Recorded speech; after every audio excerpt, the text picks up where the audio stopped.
Hello, Vishnu ആണ്. ഞാൻ ടർബോയുടെ ഒരു റിവ്യൂ ഇട്ടിട്ടുണ്ടായിരുന്നു. അതിന് ഞാൻ പ്രതീക്ഷിക്കാതെ 1.8K വ്യൂസ് കിട്ടി.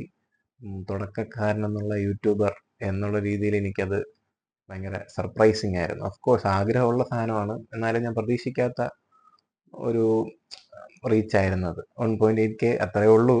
എല്ലാവരും വിചാരിക്കണേ ഇത്രയും കിട്ടിയിട്ട് എന്തിനാണ് ഇങ്ങനെ എന്ന് പറയുന്നത് വിചാരിക്കാതിരിക്കും. പക്ഷെ എന്നാലും അത് കാണുമ്പോൾ ഭയങ്കര സന്തോഷമായിരുന്നു. ഒരു 3-4 പേര് പോസിറ്റീവായിട്ട് കമന്റ് ഇട്ടിട്ടുണ്ടായിരുന്നു. അതൊക്കെ കാണുമ്പോൾ നമുക്ക് സന്തോഷമാണ്. അതായത് ആരെങ്കിലും ഒക്കെ നമ്മുടെ വീഡിയോ കണ്ടിട്ട് ഇഷ്ടപ്പെട്ടിട്ട് കമന്റ് ഇടുന്നുണ്ടല്ലോ, അങ്ങനെയൊക്കെ. ഞാൻ ഇന്ന് വന്നിരിക്കുന്നത് മന്ദാകിനി സിനിമയുടെ റിവ്യൂ പറയാനാണ്. റിവ്യൂ അല്ല, എൻ്റെ ഒപ്പീനിയൻ പറയാനാണ്. ഞാൻ സിനിമ കണ്ടായിരുന്നു. ഞാൻ കാണണമെന്ന് വിചാരിച്ച സിനിമയല്ല. ഫ്രണ്ട്സ് വിളിച്ചപ്പം ഞാൻ ഇങ്ങനെ പെട്ടെന്ന് പോയി കണ്ടതാണ്. എനിക്ക് പേഴ്സണലി എൻ്റെ അടുത്ത് തിയേറ്ററിൽ പോയി കാണണോ എന്ന് ചോദിച്ചു കഴിഞ്ഞാൽ ഞാൻ വേണ്ട എന്നൊരു ഇതേ പറയുള്ളൂ. അതായത് OTT വന്നിട്ട് കണ്ടാൽ മതി. ഇത് ഭയങ്കര സ്ലോ പേസ് ആയിട്ടുള്ളൊരു സിനിമയാണ്. അത് എല്ലാവർക്കും ഇഷ്ടപ്പെടണമെന്നില്ല. തിയേറ്ററിൽ കണ്ടുകൊണ്ടിരിക്കുന്നവർക്ക് എന്തോ എൻ്റെ കൂടെ രണ്ടുപേരുണ്ടായിരുന്നു. അവർക്കും എൻ്റെ സെയിം ഒപ്പീനിയൻ ആണ്. അതാണ് ഞാൻ ഇങ്ങനെ തന്നെ പറയുന്നത്. ചിലര് വേറെ ആരെങ്കിലും പറഞ്ഞത് കേട്ടിട്ടോ അല്ലെങ്കിൽ റിവ്യൂ കണ്ടിട്ടോ അങ്ങനെയൊക്കെ പോയി സിനിമ കാണുന്നവർക്ക് ചിലപ്പം ഡിസപ്പോയിൻമെന്റ് ആയിരിക്കും. അതാണ് ഞാൻ ഇങ്ങനെ പറഞ്ഞത്. തിയേറ്ററിൽ പോയി കാണണോ എന്ന് ചോദിച്ചു കഴിഞ്ഞാൽ എൻ്റെ അഭിപ്രായത്തിൽ ഞാൻ വേണ്ടാന്ന് പറയാം. OTT കണ്ടാൽ മതി എന്നേ ഞാൻ പറയത്തുള്ളൂ. ഭയങ്കര ഭയങ്കര ഫൺ പാക്ഡ് അങ്ങനെയൊന്നുമല്ല. അത് എല്ലാവരുടെയും പെർഫോമൻസ് ഒക്കെ നല്ലതായിരുന്നു. നല്ല പെർഫോമൻസ് ആണ്, നല്ല ആക്ടിങ് ആണ്. ഒരു ഒരു പരദൂഷണം ലേഡിയുണ്ട്, അവരുടെ മാത്രം കുറച്ചൊരു വിയർഡായിട്ട് തോന്നി, ആർട്ടിഫിഷ്യലായിട്ട് തോന്നി, അത്രേ ഉള്ളൂ. അത് അത് അങ്ങനെ ഒരു കല്യാണ വീട്ടിൽ വേണം എന്നുള്ളത് കൊണ്ടായിരിക്കും, എനിക്കറിയത്തില്ല. ഭയങ്കര, ഞാൻ പറഞ്ഞില്ല, ആർട്ടിഫിഷ്യലായിട്ട് തോന്നി. അത് വേണ്ട എന്നൊരു നമുക്ക് തോന്നും. അതല്ലെങ്കിൽ അത്രയും ഓവർ ആക്കണ്ട എന്നൊരു സാധനം തോന്നും.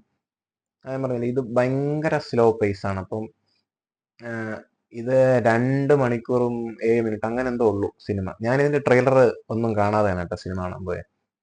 അപ്പൊ എനിക്ക് ഇതിനെക്കുറിച്ച് ഒരു ഐഡിയ ഇല്ല. എന്താണ് ഇതിന്റെ സ്റ്റോറി എന്നൊന്നും എനിക്കറിയത്തില്ലായിരുന്നു. ഞാൻ അൽത്താഫിനെയൊക്കെ എനിക്ക് ഇഷ്ടമാണ്. അൽത്താഫ്, അനാർക്കലി എല്ലാവരും ഇഷ്ടമാണ്. അങ്ങനെ കണ്ടതാണ്. പക്ഷേ എനിക്ക് അത്ര ഒരു രസമായിട്ട് തോന്നിയില്ല സിനിമ തിയേറ്ററിൽ കാണാൻ. ഞാൻ അങ്ങനെ ചോദിച്ചാൽ അങ്ങനെ പറയത്തുള്ളൂ. തിയേറ്ററിൽ പോയി കാണാനുള്ള സിനിമയാണോ ചോദിച്ചാൽ വേണ്ടെന്നോ. ഭയങ്കര റബ്ബർ ബാൻഡ് എഫക്റ്റ് പോലെ തോന്നും. ചില പാട്ട് വരെ നമുക്ക് സ്ലോ ആയിട്ട് തോന്നും. അങ്ങനത്തെ ഒരു സാധനമാണ്. 2 മണിക്കൂറും 7 മിനിറ്റേ ഉള്ളുവായിരുന്നു സിനിമ. ഞാനത് പുറത്തിറങ്ങിയതിന് ശേഷമാണ് ഞാൻ ബുക്ക് മൈ ഷോയിൽ എന്തൊക്കെ നോക്കിയപ്പം അത്രയേ ഉള്ളുവായിരുന്നു സിനിമ. പക്ഷെ അതിനുള്ള ഒരു സാധനമല്ല അത്. 2 മണിക്കൂറിൽ കൂടുതലൊക്കെ നമുക്ക് എന്തായാലും തോന്നും കണ്ടോണ്ടിരിക്കുമ്പോൾ. ഭയങ്കരമായിട്ട് സ്ലോ ആയിട്ട്. അപ്പം അങ്ങനെ സിനിമ കാണാൻ താല്പര്യം ഇല്ലാത്തവർ ഇത് തിയേറ്ററിൽ പോയി കാണണ്ട. OTT നമുക്ക് സ്കിപ്പ് ചെയ്തൊക്കെ കാണാൻ പറ്റും. അതുകൊണ്ടാണ് ഞാൻ അങ്ങനെ പറഞ്ഞത്. പിന്നെ വേറൊരു കാര്യം പറയാനുള്ളത്, ഇപ്പൊ റിവ്യൂ ഒക്കെ കണ്ടിട്ട് സിനിമയ്ക്ക് പോകാനുള്ളവരുണ്ടല്ലോ. അപ്പം നിങ്ങൾ കുറേ പേരുടെ റിവ്യൂ കാണുമായിരിക്കും, അല്ലെങ്കിൽ ഒരു മാക്സിമം ഒരു 3-4 പേരുടെ റിവ്യൂ എങ്കിലും നിങ്ങൾ കാണും. അത് കാണാതെ നിങ്ങളുടെ, അതായത് നിങ്ങളൊരു സിനിമ കണ്ടിട്ട് വന്നിട്ട് ഒരു റിവ്യൂ കാണുമ്പം നിങ്ങൾക്കും അങ്ങനെ തോന്നിയോ ഒരു രീതിയിൽ ഒരു റിവ്യൂവർ എന്തായാലും കാണും.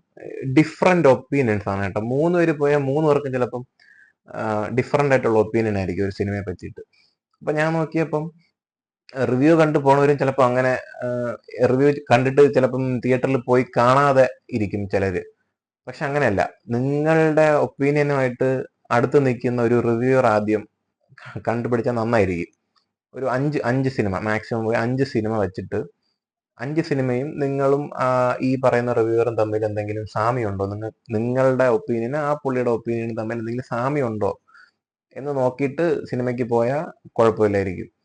അല്ലാതെ ഞാൻ നോക്കിയിട്ട് ഇപ്പം ഞാനുമായിട്ട് മാച്ച് ചെയ്യുന്ന ഒരാളോ 2 പേരോ എന്തോ മാക്സിമം കാണുമെന്ന് തോന്നണം. ചിലര് അത് എല്ലാ സിനിമയിലും ഇല്ല, ചില സിനിമയിലൊക്കെ. അതുകൊണ്ട് ആദ്യം ഒരു നല്ല റിവ്യൂവറെ കണ്ടുപിടിച്ചു കഴിഞ്ഞാൽ നിങ്ങൾക്ക് അങ്ങനെ ഉള്ളവരാണെങ്കിൽ ഈ സിനിമയ്ക്ക് പോകും മുന്നേ പുള്ളിയുടെ റിവ്യൂ കണ്ടിട്ട് പോയാൽ പുള്ളി പറയുന്ന റിവ്യൂ നിങ്ങൾക്ക് ഇഷ്ടമാണെങ്കിൽ അങ്ങനെ ഒരു റിവ്യൂവറെ കണ്ടുപിടിക്കണം. അത് ഞാൻ ഇന്ന് മനസ്സിലാക്കിയ ഒരു സാധനമാണ്. അതാണ് ഞാൻ അത് വീഡിയോ ഇട്ടത്. അപ്പോൾ ഓക്കെ, താങ്ക് യു.